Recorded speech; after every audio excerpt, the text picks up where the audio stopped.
क्या आपने कभी सोचा है, क्या वास्तव में इस धरती पर कोई ऐसा राज्य है जहां अमर लोग रहते हों, जहां समय थम जाता हो और जहां साधारण इंसान पहुंच ही नहीं सकता?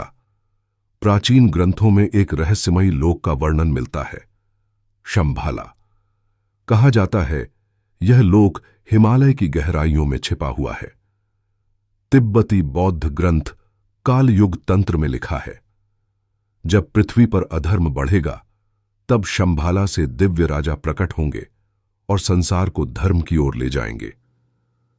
लेकिन सवाल है, शंभाला है कहां?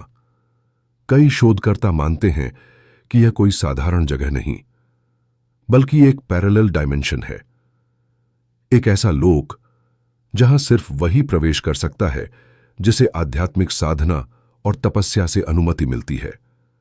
अमेरिका और रूस जैसे देशों ने भी इस रहस्य को जानने की कोशिश की। 1930 के दशक में रूस के वैज्ञानिक निकोलस रोएरिख ने हिमालय की यात्रा की। उन्होंने दावा किया कि ऊंचे पहाड़ों के बीच एक चमकता हुआ शहर देखा था, जहां से दिव्य प्रकाश निकल रहा था। कुछ यात्रियों ने तो यह तक कहा है कि उन्होंने वहां अमर साधुओं को देखा, जिनकी आयु हजारों साल थी, जो साधारण इंसानों से बात नहीं करते, लेकिन जिनकी शक्तियों से पूरा ब्रह्मांड संचालित होता है।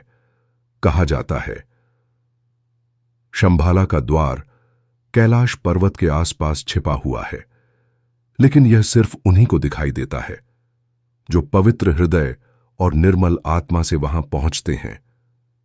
क्या यह सचमुच कोई गुप्त लोक है या फिर केवल एक आध्यात्मिक प्रतीक?